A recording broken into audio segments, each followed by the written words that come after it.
ಅಕ್ಕ, ಅದನ್ನೆಲ್ಲ ಮಾತಾಡ್ಕೊಳ್ಳೋದಕ್ಕೆ ಇದು ಸಂದರ್ಭ ಅಲ್ಲ. ಬಿಟ್ಬಿಡು.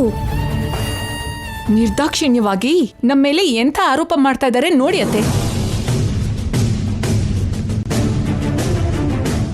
ಇಂಥ ಆರೋಪಗಳೆಲ್ಲ ಹೋಗ್ಬೇಕು ಅಂತ ಅಮ್ಮನವರನ್ನ ಬೇಡ್ಕೋತೀವಿ. ಹಾಗೇನೆ ರಾತ್ರಿ ಎಲ್ಲ ನಿಮ್ ಜೊತೆಗೆ ಇರ್ತೀವಿ ನಾವು.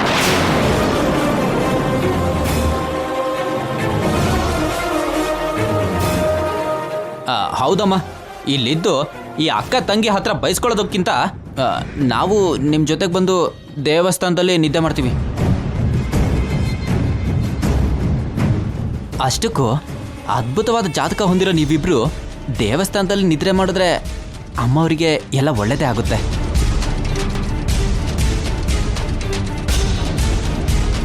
ನಿನ್ನನ್ನು ನೀನು ನಿರೂಪಿಸ್ಕೊಳ್ಳೋದಕ್ಕೆ ಯಾವಾಗಲೂ ಪ್ರಯತ್ನಿಸ್ತಾನೆ ಇರ್ತೀಯ. ಇವತ್ತು ರಾತ್ರಿ ಅಮ್ಮನವರ ಕೃಪೆಗೆ ನೀನು ಪಾತ್ರಳಾಗ್ತೀಯೇನೋ ಅಂತ ನೋಡೋಣ. ವೇದ, ಇನ್ನು ಹೊರಡೋಣವಾ?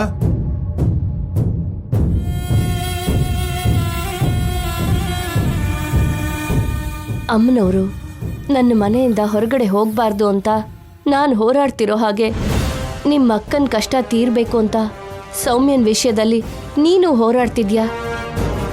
ಇಲ್ಲಿ ನೀನು ಈ ರಾತ್ರಿ ಎಲ್ಲ ಅಮ್ಮನವ್ರನ್ನ ಹುಷಾರಾಗಿ ನೋಡ್ಕೊ.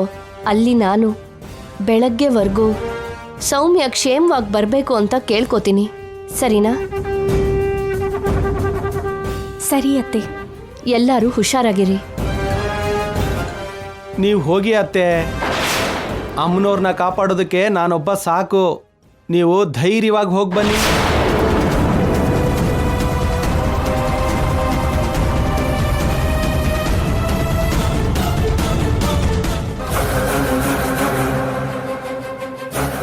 ಅನ್ನಪೂರ್ಣಾದೇವಿ, ಇವತ್ತು ರಾತ್ರಿಗೆ ನಿನಗೂ ಈ ಮನೆಗೂ ಇರುವಂಥ ಸಂಬಂಧ ಮುಗ್ದೋಗತ್ತೆ.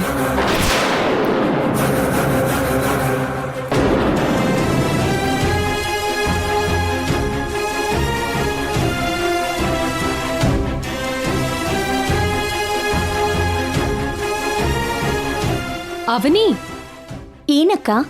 ಹೋಗಿ ಬಾಗ್ಲ ಹಾಕೊಂಡ್ ಬಾ.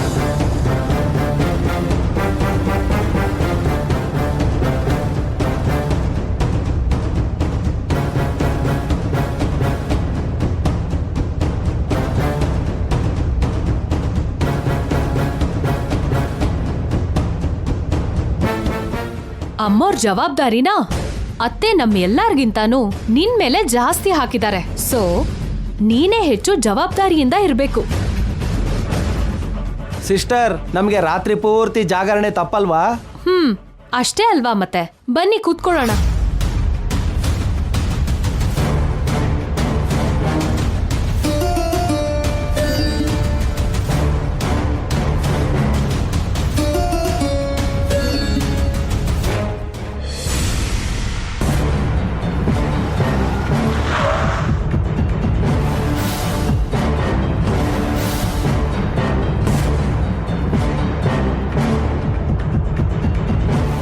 ಪುರೋಹಿತರಲ್ಲಿದ್ದಾರೆ, ಬನ್ನಿ.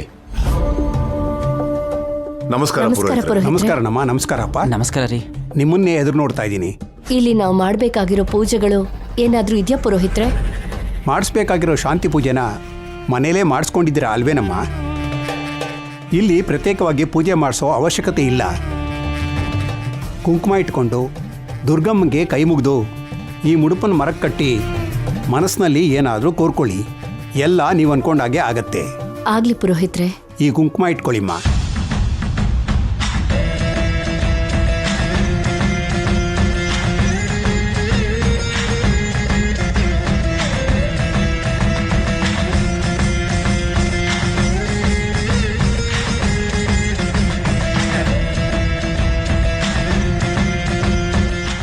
ಅಮ್ಮ, ಮುಡುಪನ್ನ ಮರಕ್ಕೆ ಕಟ್ಟಿಮ್ಮ.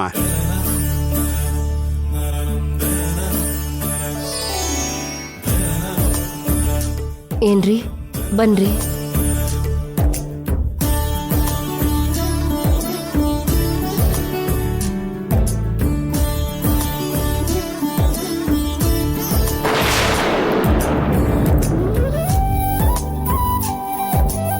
ಪುರೋಹಿತ್ರೆ, ಹೇಳಮ್ಮ. ನಮ್ ಕುಲದೈವ ಆಗಿರೋ ಅಮ್ಮನವರಿಗೆ ಏನಾದ್ರೂ ಆಪತ್ತಾಗತ್ತೇನೋ ಅಂತ ಎಲ್ಲರೂ ಭಯ ಪಡ್ತಾ ಇದೀವಿ. ನಮ್ಮ ಅಮ್ಮನವರಿಗೆ ಏನೂ ಆಗದೆ ಇರೋ ಹಾಗೆ ಏನಾದರೂ ಕಠಿಣವಾದ ಪೂಜೆ ಇದ್ರೆ ಹೇಳಿ, ಮಾಡೋದಕ್ಕೆ ನಾನು ಸಿದ್ಧವಾಗಿದ್ದೀನಿ. ನಮ್ಮ ಮನೆಗೋಸ್ಕರ ನನ್ನ ಹೆಂಡತಿ ಏನು ಬೇಕಾದರೂ ಮಾಡ್ತಾಳೆ ಪುರೋಹಿತ್ರೆ. ಹೇಳಿದ್ನಲ್ಲಮ್ಮ, ದುಷ್ಟಗ್ರಹ ನಿವಾರಣೆ ಪೂಜೆ ನಿಮ್ಮ ಮನೇಲೇ ನಡೆಸ್ಕೊಂಡಿದ್ದೀರಲ್ಲ, ಸದ್ಯಕ್ಕೇನು ಯಾವ ಅವಶ್ಯಕತೆಯೂ ಇಲ್ಲ. ರಾತ್ರಿ ಎಲ್ಲ ಅಮ್ಮನವ್ರನ್ನ ಜಪಿಸ್ತಾ ಇಲ್ಲೇ ನಿದ್ರೆ ಮಾಡಿ ಬೆಳಗಾದ ಮೇಲೆ ಹೋಗಿ, ಎಲ್ಲ ಒಳ್ಳೇದಾಗತ್ತೆ. ಸರಿ ಪುರೋಹಿತ್ರೆ. ಅಮ್ಮ, ನಾನಿನ್ನು ಹೋಗಿ ಬರ್ತೀನಿ. ಬರ್ತೀನಮ್ಮ. ಒಳ್ಳೇದು ಪುರೋಹಿತ್ರೆ. ಪುರೋಹಿತ್ರೆ.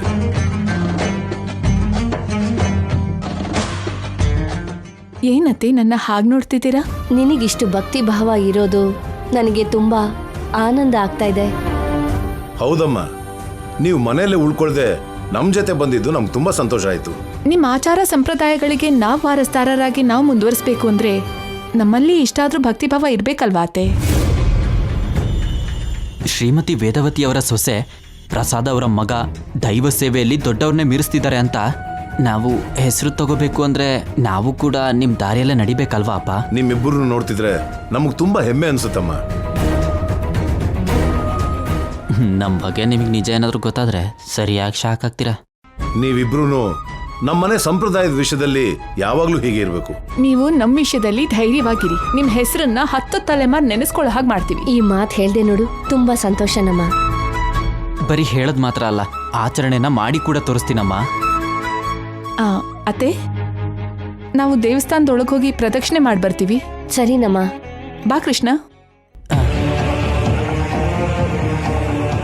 ಏನ್ರಿ, ನಾವು ಅಮ್ಮನವ್ರ ಸುತ್ತ ಪ್ರದಕ್ಷಿಣೆ ಹಾಕೋಣ ಬನ್ನಿ.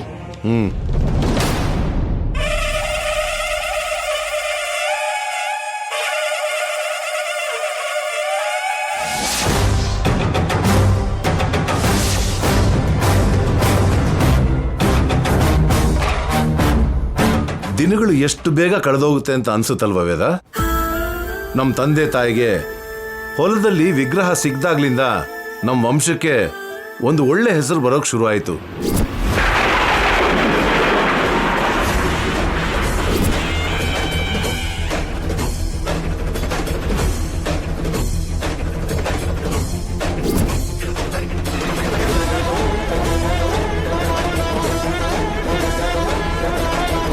ತುಳಸಿ ಅಂತ ಜಾತ್ಕ ಇರೋ ಹುಡುಗಿ ನಿಮ್ಮ ಮನೆಗೆ ಸೊಸೆಯಾಗಿ ಬಂದು ಅಮ್ಮನವರಿಗೆ ಪೂಜೆ ಮಾಡಬೇಕು, ನೈವೇದ್ಯ ಸಮರ್ಪಿಸಬೇಕು. ಆ ದಿನ ಗುರುಗಳು ಹೇಳಿದ ಪ್ರಕಾರ ಸರಿಯಾಗಿ ಅದೇ ಜಾತಕ ಇರೋ ನೀನು ನಮ್ಮ ಮನೆಗೆ ಸೊಸೆಯಾಗಿ ಬಂದಿದ್ದು ನಮ್ಮ ಅದೃಷ್ಟ ವೇದ. ನಿಮ್ಮ ಮನೆ ಕಾಲಿಟ್ಟಿದ್ದು ನನ್ನ ಅದೃಷ್ಟ ರೀ. ಇಲ್ಲ ವೇದ, ನಾವು ಊಹೆ ಮಾಡಿದ್ದಕ್ಕಿಂತ 10 ಪಟ್ಟು ಹೆಚ್ಚಾಗಿ ನೀನು ನಮ್ಮ ಕುಟುಂಬಕ್ಕೆ ಸೇವೆ ತ್ಯಾಗಗಳನ್ನ ಮಾಡಿದ್ಯಾ, ಸವಾಲುಗಳನ್ನ ಎದುರಿಸ್ತಾ ಬರ್ತಿದ್ಯಾ. ಅದು ನನ್ನ ಭಾಗ್ಯ ರೀ. ನಿಜ ಹೇಳ್ಬೇಕು ಅಂದ್ರೆ ನಿನ್ನಂತ ಸೊಸೆ ನಮ್ಮಿಬ್ಬರಿಗೂ ಸಿಕ್ಲಿಲ್ಲ ಅಂತ ಆವಾಗ ಅನ್ಸ್ತಿರುತ್ತೆ. ನಿಹಾರಿಕಾ ನಮ್ಮ ಕುಟುಂಬಕ್ಕೆ ಹೊಂದ್ಕೊಂಡಿದ್ದಾಳಲ್ವಾ ರೀ. ಇಷ್ಟಕ್ ಮುಂಚೆ ನಾನು ಅವಳನ್ನ ಹೋಳ್ದೆ, ಆದ್ರೆ ನಿಹಾರಿಕನ ಹತ್ರನೂ ಚಿಕ್ಕ ಲೋಪಗಳಿದೆ. ಹಾಗೆ ಕೋಪ ಬಂದಾಗ ಏನ್ ಮಾತಾಡ್ತಾಳೋ, ಯಾರನ್ನ ಏನಂತಾಳೋ ಅರ್ಥ ಆಗೋದಿಲ್ಲ. ಅದು ನಿಜಾನೇ ರೀ. ಅವನ ವಿಷಯಕ್ಕೆ ಬಂದ್ರೆ ಜಾತಕ ಹೊಂದಾಣಿಕೆ ಆಗ್ತಿಲ್ಲ ಅಂದ್ರು ನಮಗಿಷ್ಟ ಆಗೋ ಆಗಿರ್ತಾಳೆ ಅಂತ ಅನ್ಕೊಳ್ಳೋಷ್ಟ್ರಲ್ಲಿ ಯಾವುದೋ ಒಂದು ತಪ್ಪು ಮಾಡ್ತಾನೆ ಇದ್ದಾಳೆ. 3 ಸೊಸೆ ಹತ್ರನೂ ಬಲಹೀನತೆಗಳು ಇದೆ ವೇದ. ನಿಹಾರಿಕಾದು ನನ್ನ ಜಾತಕನೇ ಆದ್ರೂ ಅವಳು ಕಲಿಬೇಕಾಗಿರೋದು, ಬದಲಾಯಿಸ್ಕೋಬೇಕಾಗಿರೋದು ತುಂಬಾ ಇದೆ.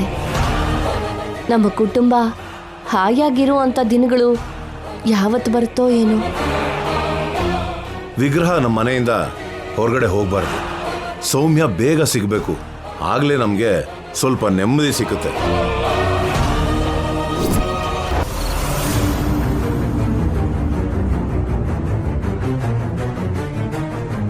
ಬಾಬಾ, ಈ ರಹಸ್ಯ ಸಮಾವೇಶಕ್ಕೆ ಕಾರಣ ಏನು? ಅತ್ತೆ ಮಾವ ನಿಹಾರಿಕಾ ಕೃಷ್ಣನ ಕರ್ಕೊಂಡು ದೇವಸ್ಥಾನಕ್ಕೆ ಹೋಗಿದ್ದಾರೆ. ಅವನಿ ಶ್ರೀಕರೇನೋ ರೆಪ್ಪೆ ಕೂಡ ಮುಚ್ಚದೇನೆ ಅಮ್ಮನವ್ರ ಮುಂದೆ ಕಾವಲಾಗಿದ್ದಾರೆ. ಅವ್ರ ಜೊತೆಗೆ ನಾವು ರಾತ್ರಿ ಎಲ್ಲ ಜಾಗರಣೆ ಮಾಡೋದು ಅಗತ್ಯ ಅಂತೀರಾ?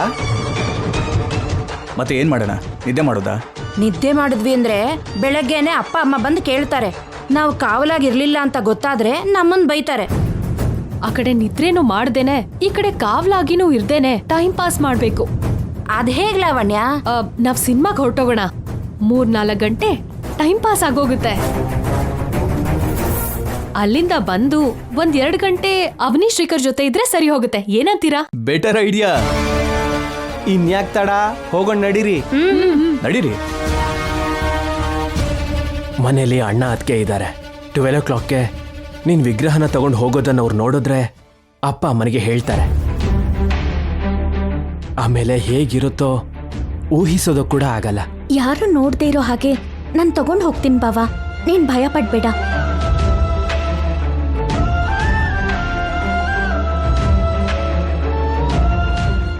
ಅವನಿ, ಏನಕ್ಕ? ನಾವು ಹೊರಗಡೆ ಹೋಗಿ ಬರ್ತೀವಿ. ಎಲ್ಲಿಗೆ? ಸೆಕೆಂಡ್ ಶೋ ಸಿನಿಮಾಗೆ. ಸಡನ್ ಆಗಿ ಈ ಡಿಸಿಷನ್ ಯಾಕೆ? ನೀವೆಲ್ಲರೂ ಕಾವ್ಲಿಗೆ ಇದ್ದೀರಾ ಅಲ್ವಾ? ಇಷ್ಟೊಂದು ಜನ ಯಾಕೆ? ಅಮ್ಮ ಎಲ್ಲರಿಗೂ ಹೇಳಿದ್ಲು ಅಲ್ವಾ? ಹೇಳಿರ್ಬೋದು. 2-3 ಗಂಟೆ ತಾನೇ, ನಾವು ಹೋಗಿ ಬರ್ತೀವಿ. ಮನೇಲಿ ಏನ್ ನಡೆಯುತ್ತೋ ಅಂತ ನಮ್ಮ ತಲೆ ಕೆಟ್ಟು ಹೋಗ್ತಿದೆ. ನಡಿಬಾರ್ದೇನಾದ್ರೂ ನಡೀತು ಅಂದ್ರೆ ನಮ್ಮ ತಲೆಗೆ ಸುತ್ಕೊಳ್ಳುತ್ತೆ. ಆಹಾ, ಅದಕ್ಕೆ ಹೋಗ್ತಿದ್ದೀರಾ? ಏನಾದ್ರೂ ನಡೆದ್ರೆ ಅವನಿನ ಬಲಿ ಮಾಡ್ಬೋದು ಅಂತ ಕುತಂತ್ರ ಮಾಡ್ಕೊಂಡು ಬಂದಿದ್ದೀರಾ ಅಂತ ಆಯ್ತು. ನಿನ್ ತಂಗಿ ಅಷ್ಟೇನ್ ಕಡಿಮೆ ಅಲ್ವಲ್ಲಮ್ಮ? ಅವರವರ ಸ್ವಾರ್ಥಕ್ಕವರಿದ್ದಾರೆ. ದೊಡ್ಡ ಕುಟುಂಬ. ದೇವಸ್ಥಾನದಲ್ಲಿರೋದು ಸ್ಟ್ರಾಂಗ್ ಟೀಮ್. ಇಲ್ಲಿರೋ ನಿಮ್ ಬಗ್ಗೆ ಹೇಳೋ ಅಗತ್ಯ ಇಲ್ಲ. ನಾವೇ ಎಲ್ರಿಗೂ ಕೀಳು. ಅದಕ್ಕೆ ಬರ್ತಿರೋ ರಿಸ್ಕ್ ಎದುರಿಸೋದ್ರ ಬದಲು ಸಿನಿಮಾಗೆ ಹೋಗೋದು ಒಳ್ಳೇದಲ್ವಾ ಅಂತ ಹೊರಟಿದ್ದೀವಿ. ಅಮ್ನವ್ರಿಗೆ ಕಾವ್ಲಾಗ್ ನಾನೊಬ್ನೇ ಸಾಕು ಅಂತ ಅತ್ತೆ ಮುಂದೆ ತುಂಬಾ ಬಿಲ್ಡಪ್ ಕೊಟ್ಟೆ. ನಾನು ಮಾತಿಗೆ ಏನಾದರೂ ಹೇಳ್ತೀನಿ, ನೀನು ಅದನ್ನೆಲ್ಲ ಸೀರಿಯಸ್ ಆಗಿ ತಗೊಳ್ಳೋ ಅಗತ್ಯ ಇಲ್ಲ. ಹಲೋ, ಏನಿಲ್ಲ ಮೀಟಿಂಗು? ವಿಷಯ ಹೇಳಿದ್ವಿ ತಾನೇ? ಹೋಗೋಣ ಬನ್ನಿ, ಸಿನಿಮಾಗೆ ಟೈಮ್ ಆಗ್ತಿದೆ. ಬನ್ನಿ.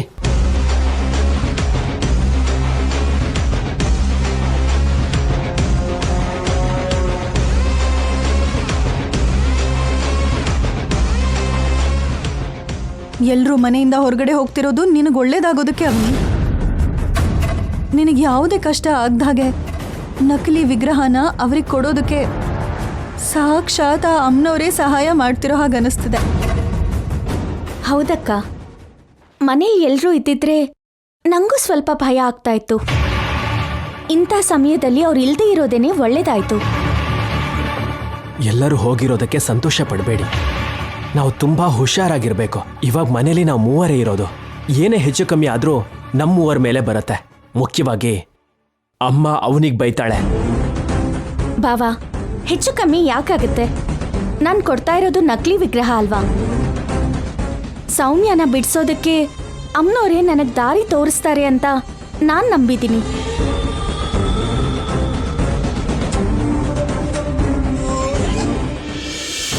ಎಲ್ಲ ಅಮ್ಮನವ್ರ ದಯೆ. ಅತ್ತೆ ಮಾವ ಈ ಕಡೆ ಏನು ನೋಡ್ತಾ ಇಲ್ಲ, ಮಾಡ್ತಾ ಇರೋ ಓವರ್ ಆಕ್ಟಿಂಗ್ ಸಾಕು, ನಿಲ್ಸು. ಅದಲ್ಲ ಬಂಗಾರ, ನಾವು ಮನೇಲಿರೋದು ಬಿಟ್ಟು ಏನೋ ದೊಡ್ಡದಾಗಿ ಭಕ್ತಿ ಇರೋ ಥರ ದೇವಸ್ಥಾನಕ್ಕೆ ಯಾಕೆ ಬಂದ್ವಿ? ಬೆಳಗ್ಗೆ ಆಗೋಷ್ಟರಲ್ಲಿ ನನಗೆ ಹುಚ್ಚಿಡಿಯೋ ಥರ ಅನಿಸ್ತಿದೆ. ಅಷ್ಟಕ್ಕೂ ನಮ್ಮ ಮನೇಲಿ ಏನು ನಡೆಯುತ್ತೀಗ? ಯಾಕೆ ಸುಮ್ಮನೆ ಟೆನ್ಷನ್ ಮಾಡ್ಕೋತಿರ್ತೀಯ? ರಾತ್ರಿ 12 ಗಂಟೆಗೆ ಅವನಿ ನಮ್ಮನೇಲಿರೋ ಅಮ್ಮನವ್ರ ವಿಗ್ರಹನ ಕೊಡೋದಕ್ಕೆ ಲೈನ್ ಕ್ಲಿಯರ್ ಆಗಿರ್ಬೇಕು ಅಲ್ವಾ? ಲಾವಣ್ಯ ಅಕ್ಕವರು ಕೂಡ ಸಿನಿಮಾಗೆ ಹೋಗೋ ಹಾಗೆ ಪ್ಲಾನ್ ಮಾಡಿದ್ದೀನಿ. ಅವರು ಹೊರಗಡೆ ಹೋಗಿದ್ದಾರೆ. ಹೌದಾ? ನಾನೇನಾದ್ರೂ ಮಾಡಿದ್ರೆ ಎಲ್ಲ ಕರೆಕ್ಟಾಗಿ ಮಾಡ್ತೀನಿ ಅಂತ ನಿನಗೆ ಗೊತ್ತಲ್ವಾ? ಅದಲ್ಲ ಬಂಗಾರ, ನನಗೆ ಆಶ್ಚರ್ಯ ಅನ್ಸೋ ವಿಷಯ ಏನು ಅಂದ್ರೆ, ಏನು? ನಮ್ಮ ಮನೆ ದೇವತೆ ಅನ್ನಪೂರ್ಣ ದೇವಿ ಅಂದ್ರೆ ನಮ್ಮ ಅಮ್ಮನ ಬಿಟ್ರೆ ಅವನಿಗೆ ಜಾಸ್ತಿ ಇಷ್ಟ. ಹೌದು ತಾನೆ? ಹೌದು. ಆ ಅಮ್ಮನವರಿಗೋಸ್ಕರ ತನ್ನ ಪ್ರಾಣ ಕೊಡೋದಕ್ಕೂ ರೆಡಿಯಾಗಿರ್ತಾಳೆ. ಹೌದು ತಾನೆ? ಹೌದು. ಎಷ್ಟೇ ಕಷ್ಟ ಆದ್ರೂ ಅಮ್ಮನವ್ರನ್ನ ಅವಳು ನಿಜವಾಗ್ಲೂ ಟಚ್ ಮಾಡಲ್ಲ. ಹೌದು ತಾನೆ? ಹೌದಪ್ಪ ತಂದೆ. ಅಷ್ಟಕ್ಕೂ ನಿನ್ ಪಾಯಿಂಟ್ ಏನು ಅಂತ ಸ್ಟ್ರೈಟ್ ಆಗಿ ಕೇಳು. ಹೀಗಿದ್ದಾಗ ಆ ಸೌಮ್ಯಂಗೋಸ್ಕರ ಯಾಕಂತ ಸಾಹಸ ಮಾಡ್ತಾಳೆ? ಯಾಕೆ ಅಮ್ಮನವ್ರಿಗಂತ ದ್ರೋಹ ಮಾಡೋದಕ್ಕೆ ಅವಳು ರೆಡಿ ಆದ್ಲು? ತುಂಬಾ ವ್ಯಾಲಿಡ್ ಪಾಯಿಂಟ್ನೇ ಕೇಳಿದೆ. ನಾನು ಕೂಡ ಅವನಿ ಅಂತ ಕೆಲಸ ಮಾಡ್ತಾಳಾ ಮಾಡಲ್ವಾ ಅಂತ ತುಂಬಾ ಡೈಲಮಾಲಿದ್ದೆ. ಸೌಮ್ಯ ಪ್ರಾಣಕ್ಕೋಸ್ಕರ ಮಾಡ್ತಾಳೆ ಅಂತ ಅನ್ಕೊಂಡಿದ್ದೆ. ಆದ್ರೆ ಕಡೆನಲ್ಲಿ ಎಂಥ ಪ್ಲಾನ್ ಮಾಡಿದಾಳೆ ಗೊತ್ತಾ? ಏನ್ ಮಾಡಿದ್ಲು? ಅಸಲಿ ಅಮ್ಮನವರನ್ನ ಆಸ್ ಇಟ್ ಈಸ್ ಆಗಿ ನಮ್ಮನೆಯಲ್ಲಿ ಇಟ್ಟು ಡೂಪ್ಲಿಕೇಟ್ ವಿಗ್ರಹನ ಕೊಡೋದಕ್ಕೆ ರೆಡಿ ಆಗಿದ್ಲು. ಏನು? ಹೌದು ಬಂಗಾರ. ಈ ವಿಷಯ ನಿಂಗೆ ಹೇಗೆ ಗೊತ್ತು ಬಂಗಾರ? ಹೇಗೆ ಅಂದ್ರೆ ರೂಮಲ್ಲಿ ಅವನಿ ಮತ್ತೆ ಶ್ರೀಕರ್ ಸುಜಾತ ಮಾತಾಡ್ತಾ ಇದ್ದಿದ್ದನ್ನ ಕೇಳಿಸ್ಕೊಂಡೆ.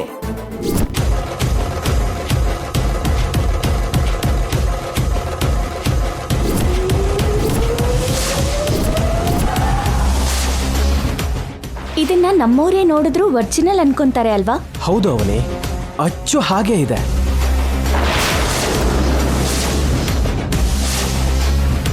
ಇದು ಡೂಪ್ಲಿಕೇಟ್ ಅಂತ ಯಾರು ಕಂಡುಹಿಡಿಯಕ್ಕಾಗಲ್ಲ.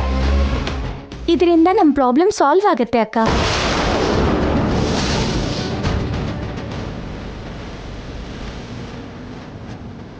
ಬರ್ತೀನಿ ರೀ.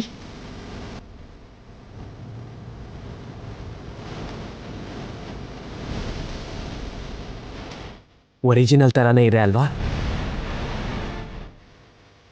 ಬನ್ನಿ ಹೋಗೋಣ, ಬನ್ನಿ. ಬನ್ನಿ ಅದಕ್ಕೆ.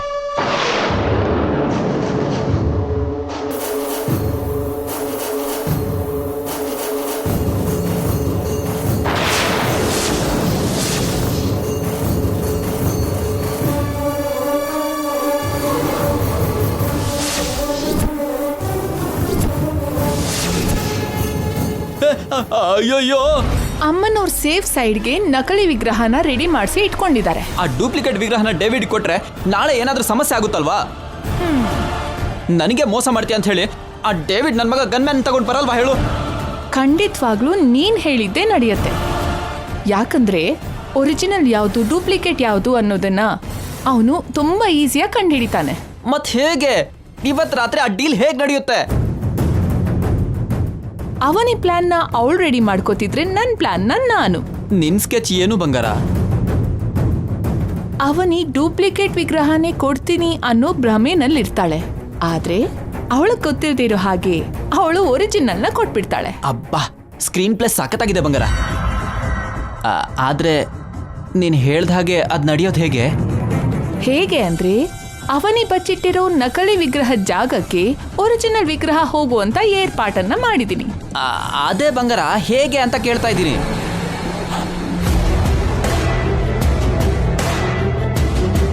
ಕಾಲರುದ್ರನ್ ಮುಖಾಂತರ. ಇಷ್ಟೊತ್ತಿಗೆ ಆ ಕೆಲಸ ಮಾಡೋದಕ್ಕೆ ಕಾಲರುದ್ರ ನಮ್ಮನೆಗೆ ಹೋಗಿರ್ತಾನೆ.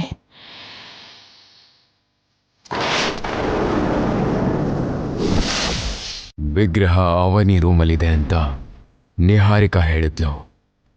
ನಾನು ಹುಷಾರಾಗಿ ಕೆಲಸ ಮುಗಿಸ್ಬೇಕು.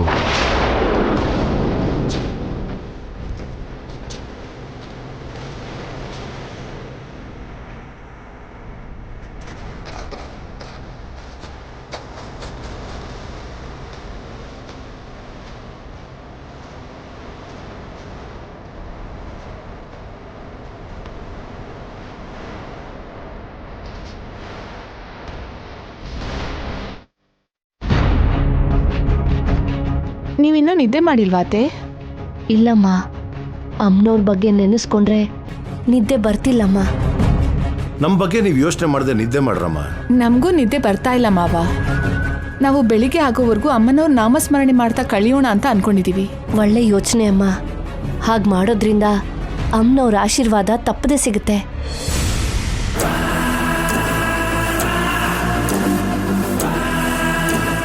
ಅವನಿ, ನೀವಿಲ್ಲೇ ಇರಿ, ನಾನು ಹೋಗಿ ಟೀ ಮಾಡ್ಕೊಂಡು ಬರ್ತೀನಿ. ಸರಿ ಅಕ್ಕ.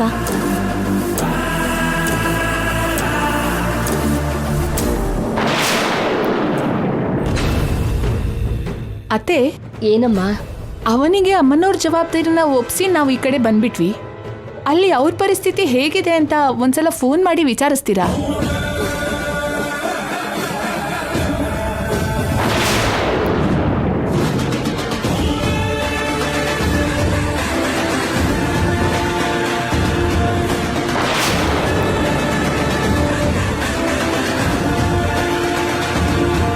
ಒಂದ್ಸಲ ಫೋನ್ ಮಾಡ್ರಿ. ಸರಿ.